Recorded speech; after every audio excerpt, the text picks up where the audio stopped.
আসসালামু আলাইকুম ফ্রেন্ডস। আজকে আপনাদের জন্য নিয়ে আসলাম সম্পূর্ণ ইউনিক একটি রেসিপি, সজনে পাতার রেসিপি।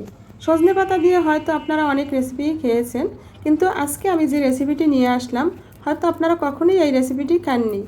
এই রেসিপিটি হচ্ছে শিং মাছের ডিম দিয়ে সজনে পাতা ভাজি। তো চলুন দেখি আমি এই নতুন ইউনিক রেসিপিটি আপনাদের জন্য কিভাবে তৈরি করলাম বা কি কি উপকরণ দিয়ে তৈরি করলাম। সজনে পাতাগুলো ছড়িয়ে নিয়ে সুন্দরভাবে কুচি কুচি করে এভাবে পানিতে ধুয়ে নিলাম।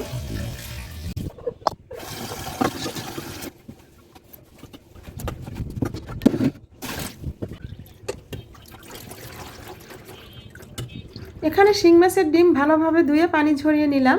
পেঁয়াজ কুচি, রসুন কুচি এবং কয়েকটা শুকনো মরিচ, কয়েকটা কাঁচামরিচ নিলাম। পেঁয়াজ রসুনের পেস্ট নিলাম। এবার শিং মাছের ডিমের মধ্যে পরিমাণ মতো হলুদের গুঁড়ি, পরিমাণ মতো জিরার গুঁড়ি, পরিমাণ মতো মরিচের গুঁড়ি এবং পরিমাণ মতো ধনিয়ার গুঁড়ি এবং পরিমাণ মতো লবণ দিলাম। এরপর পরিমাণ মতো একটু আদা রসুনের পেস্ট দিয়ে ভালোভাবে মাখিয়ে নিলাম। এভাবে মাখিয়ে আমি কিছুক্ষণ ম্যারিনেট করে রাখলাম। তো বন্ধুরা, আপনারা অবশ্যই জানেন যে সজনে পাতায় রয়েছে প্রচুর পরিমাণে আয়রন এবং ক্যালসিয়াম, এবং শিং মাছের ডিমে রয়েছে প্রচুর পরিমাণে প্রোটিন এবং ক্যালসিয়াম। এই দুটি উপাদানই আমাদের জন্য খুবই গুরুত্বপূর্ণ এবং আমাদের শরীরকে সুস্থ রাখতে খুবই গুরুত্বপূর্ণ ভূমিকা পালন করে। এই উপাদানের রেসিপিটি আমাদের শরীরের রোগ প্রতিরোধ ক্ষমতা বৃদ্ধি করবে, তাই এই রেসিপিটি খুবই গুরুত্বপূর্ণ এবং স্বাস্থ্যসম্মত পুষ্টিকর রেসিপি। সজনা শাক রান্না করার জন্য ধুয়ে নেওয়া সজনা শাক আমি এখন কড়াইয়ের মধ্যে বসিয়ে দিলাম, কারণ সজনা শাকটা আগে আমি সিদ্ধ করে নেব, তারপর ভাজি করব। তো এর মধ্যে আমি কিছু পেঁয়াজ কুচি, রসুন কুচি এবং কয়েকটা কাঁচামরিচ দিয়ে সিদ্ধ দিয়ে দিলাম এবং পরিমাণ মতো লবণ দিয়ে ঢাকনা দিয়ে সিদ্ধ বসালাম। মাশাআল্লাহ, দেখুন শাক ভাপে সিদ্ধ হয়ে কমে গেছে। এবার আমি শাক ভালো করে নেড়েচেড়ে উল্টিয়ে দেব। উল্টিয়ে আবার কিছুক্ষণ ঢাকনা দিয়ে ভালো করে সিদ্ধ করে নেব। খুব সুন্দরভাবেই শাক সিদ্ধ হয়ে গেছে। এখন আমি শাক চুলোর থেকে উঠিয়ে ফেললাম।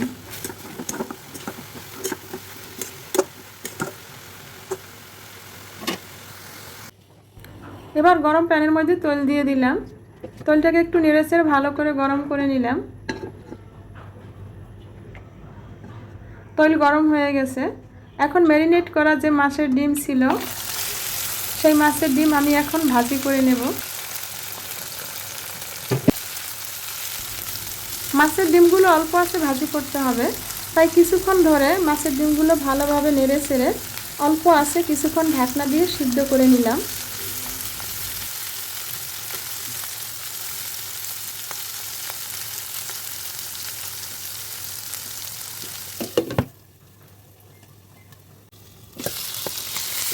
মাছের ডিম সিদ্ধ না হওয়ার আগ পর্যন্ত এভাবে ভালো করে নেড়ে চেড়ে উল্টিয়ে পাল্টিয়ে দিয়ে ঢাকনা দিয়ে এরকম সিদ্ধ করে নিতে হবে।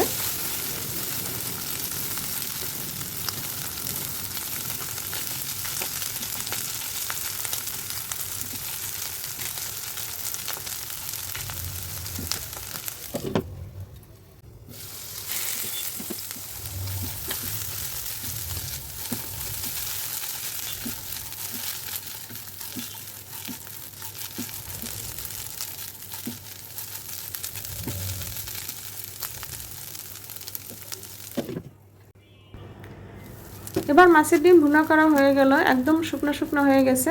এখন আমি মাছের ডিম উঠিয়ে ফেললাম। এবার শিং মাছের ডিম দিয়ে সজনা শাক ভাজি করার জন্য গরম প্যানের মধ্যে তেল দিয়ে দিলাম। তেলটা একটু গরম হলে তার মধ্যে শুকনো মরিচ দিয়ে শুকনো মরিচগুলোকে একটু ভাজি করে নিলাম।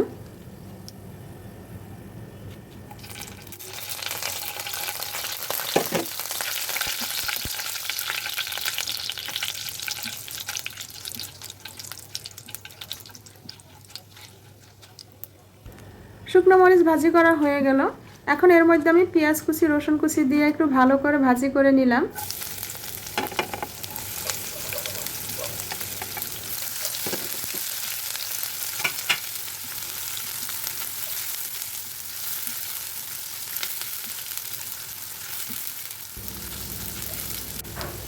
পেঁয়াজ রসুন কুচি বাদামি কালার করে ভাজি করে নেওয়ার পর মাছের ডিমগুলো এর মধ্যে দিয়ে দিলাম।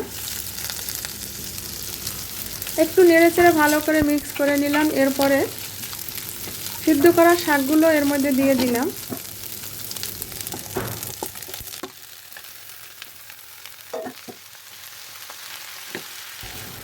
এবার শিং মাছের ডিম এবং সিদ্ধ করা শাক পেঁয়াজ রসুন বাগারের সাথে ভালো করে এভাবে নেড়ে চেড়ে মিক্স করে নিলাম।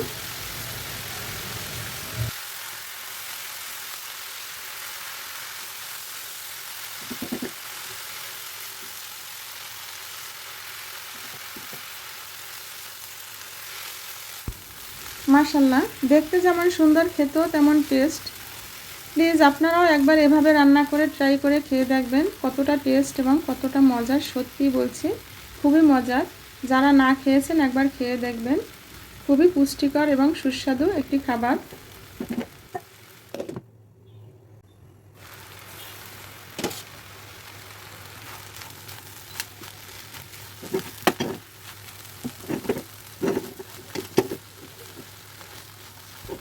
তো বন্ধুরা, ভিডিওটি ভালো লাগলে লাইক কমেন্টস এবং শেয়ার করবেন।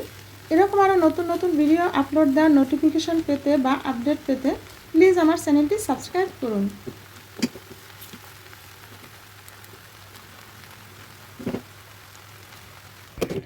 সকলের প্রতি শুভ কামনা রইল। সকলে ভালো থাকবেন। আল্লাহ হাফেজ।